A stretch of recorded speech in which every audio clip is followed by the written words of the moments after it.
فريق احنا قلنا في فريق موزمبيقي اسمه ترافيارا، اسمه فيروفيرو دو بيريرا. فيروفيرو دو بيريرا لعب قصاده الكابتن طارق سيد نجم نادي الزمالك قبل كده. كابتن طارق مساء الانوار. النهارده يا كابتن ازي حضرتك؟ قول لي كده اسم النادي كده مره تانية لو جدع. فيريفيارو يا كابتن. فيريفيارو، ها كمل. الموزمبيقي. ايوه فيريفيارو دو بيريرا. احنا خلينا في فيريفيارو عشان حضرتك بس كابتن طبعا انا قاعد اتفرج عليك ومستمتع طبعا بكلام حضرتك. يا رب يخليك. اول ما سمعت يمكن كان الاسم شويه مش واضح فكلمت القاضي على طول معلش يا كابتن بقى يعني انا يا كتر خيرك يعني كتر خيرك بالعكس. يبقى الكابتن طارق السيد صلح لنا النقطه يا جماعه اهو. النادي اسمه فيريفيارو مش فيريفيرو. أيوة. احنا واخدين على فرافيرو فهو هنا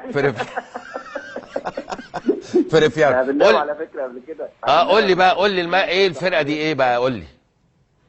طبعا هي الاسم مش كبير، ويمكن فرق موزمبيق يا كابتن مش ما بتبقاش صاحبه اسم كبير او صاحبه باع كبير في البطولات الافريقيه. احنا كنا قابلنا فرقتين من موزمبيق قبل كده، قابلنا فرقه فيريفيارو وقابلنا فرقه كوستا دي سول. كسبنا هنا 5 فرقه فيريفيارو دي وصعدنا عليهم، واعتقد اتعادلنا هناك 0-0 وكسبنا موزمبيق دي 2-0 هنا 2-0 هناك في دور الثمانية كانت دوري المجموعات، واعتقد ان هنا كسبناهم برضو 3-1 على ما اعتقد كده. جميل. احنا بنحاول دلوقتي نجيب لك لقطات من المباراة دي اللي هي موجودة عند محمد اكيد، لكن أكيد محمد نصر النجم في الحاجات دي. بالظبط كده. لكن في كل الاحوال هو فريق متواضع.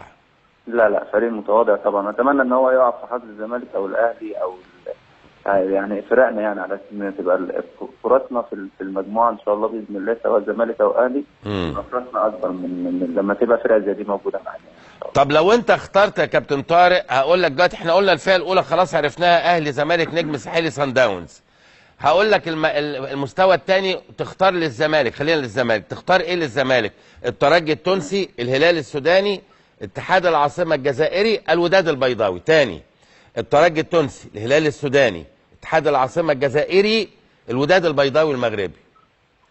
تحب طبعا فرق مع احترامي طبعا لاسمه فريق الهلال السوداني طبعا. اتمنى طبعا الهلال او اتحاد العاصمه الجزائري.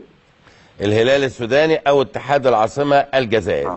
هو بالرغم ان الكابتن طلعت يوسف حجز الهلال لكن اوكي. طيب المستوى الثالث، المريخ السوداني، القطن الكاميروني، فيتا كلوب الكونغولي، اهلي طرابلس الليبي. اتمنى اهلي طرابلس الليبي للزمالك كابتن. اوكي. برضه هم لسه ما عندهمش دوري، لسه ما بيلعبوش دوري، تبقى الفرص الفرقه المصريه برضه اكبر او فرص الزمالك اكبر شويه ان شاء الله باذن الله.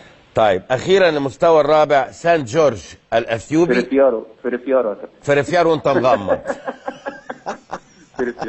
اذا مجموعه الزمالك وفقا للكابتن طارق السيد، الزمالك، الهلال السوداني، اهلي طرابلس الليبي، فيريفيارو المزداد. ده مجموعه حلوه حلاوه كده. الزمالك ان شاء الله يبقى في دور الثمانيه مرتاح. خلي بالك، واقسم بالله يا كابتن طارق ولا تعرف، ده ممكن تفاجئ بفرقه من اللي انت قلتها دي تعمل حاجه جباره ولا تضمن حاجه ابدا.